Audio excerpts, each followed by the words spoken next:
The Steakhouse Thanksgiving incident. I do not do Thanksgiving. I orchestrate it. I have a philosophical objection to turkey.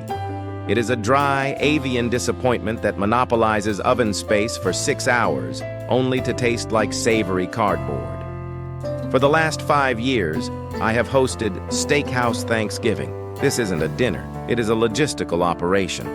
I source the protein 2 months in advance. I don't buy grocery store meat shrink-wrapped in sad styrofoam. I go to a boutique butcher for dry-aged bone-in ribeyes. We are talking 2-inch thick slabs of prime beef, deep crimson and spider-webbed with the kind of intramuscular fat that renders down into liquid gold. They cost $65 a piece. Because of the cost and the preparation method, reverse seared to 115 degrees Fahrenheit internally, then finished in cast iron with a rosemary thyme garlic butter paste, I run my kitchen with the militant precision of a Michelin-star line. The manifest was set 3 weeks ago. Me, my wife Sienna, our 2 kids, 8 and 10, my parents, and my brother-in-law, Dave. Total head count, 8. Total stakes, 8. I have a text message from Dave archived on my phone from last Tuesday. Me. Final confirmation for Thursday. Just you, right? I'm picking up the cuts tomorrow. Dave. Yeah, just me. Solo dolo. Thursday, 2 p.m. The house is a sanctuary of culinary anticipation. The potatoes are mashed with an obscene, artery-clogging amount of Kerrygold butter. The asparagus is trimmed. The steaks are resting on the counter, acclimating to room temperature, beautiful and heavy. The Cabernet is breathing. Then the doorbell rings. Sienna opens the door, and the tranquility is shattered by a sonic boom of chaos. It wasn't just noise, it was a physical wall of screaming, laughing, and thumping. Dave walks in, grinning like a lottery winner who lost the ticket. Behind him is a woman I've never met, Brenda, and a phalanx of 4 children ranging from toddler to preteen. They breach the entryway like a barbarian horde. One of them, hands sticky with a substance I refuse to identify, immediately sprinted past me and began slapping the screen of our brand new TV. Sienna froze, a serving spoon hovering in midair.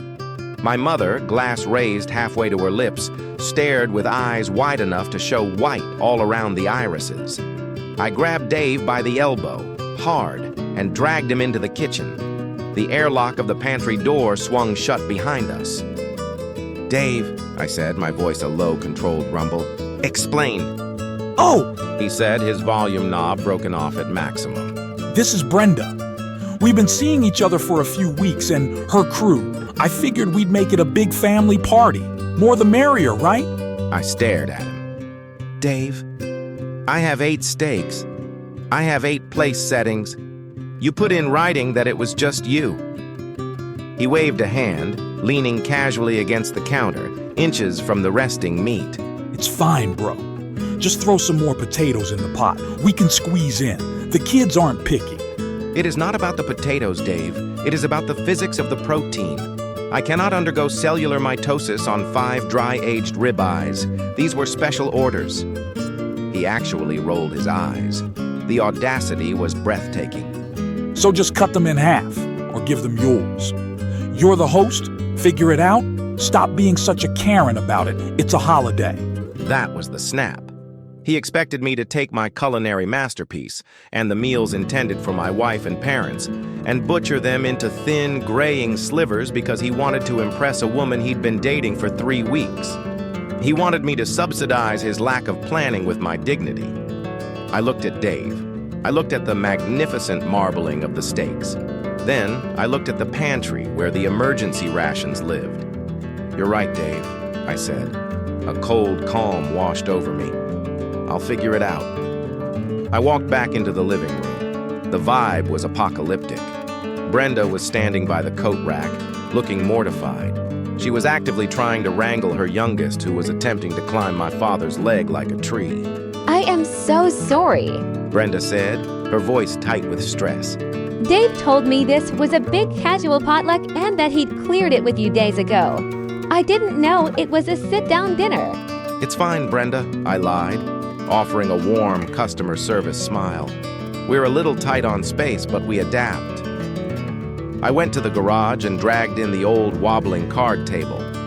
I set it up in the corner of the dining room, distinct and separate from the heavy oak table set with fine china and crystal. I threw a paper tablecloth over it. "Dave," I called out, "since we're over capacity, you and your guests will be at the annex table." Dave puffed his chest out, winking at Brenda. See? Told you he'd handle it. I went to the pantry.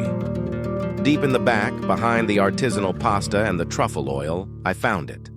A dusty generic box of store-brand mac and cheese. Then into the deep freeze. Buried under bags of frozen peas, I excavated the nuclear option. A family-size bag of dino nuggets. I fired up the oven. I boiled the water.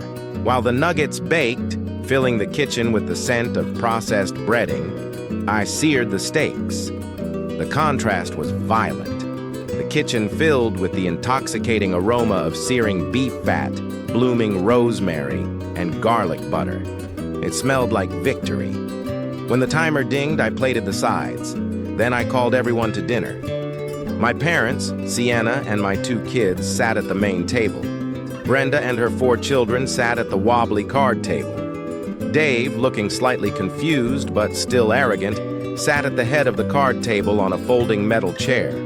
I brought out the platter. The steaks were perfect. Medium rare, crust crackling, glistening under the chandelier light. I served my mom, my dad, Sienna, my kids, myself. That left 1 steak on the platter. I walked over to the card table. I held the platter with the single sizzling $65 ribeye in my left hand. In my right hand, I held a baking sheet containing a pile of beige dinosaur nuggets and a bowl of neon orange, chemically thickened mac and cheese. I stood between Dave and Brenda. The room went silent. The only sound was the sizzling of the meat. "Okay, Dave," I said, projecting my voice so the neighbors could hear. "We have a logistical issue. As we discussed, you RSVP'd for 1. I have exactly 8 steaks. You brought 5 extra people." Dave's smile faltered.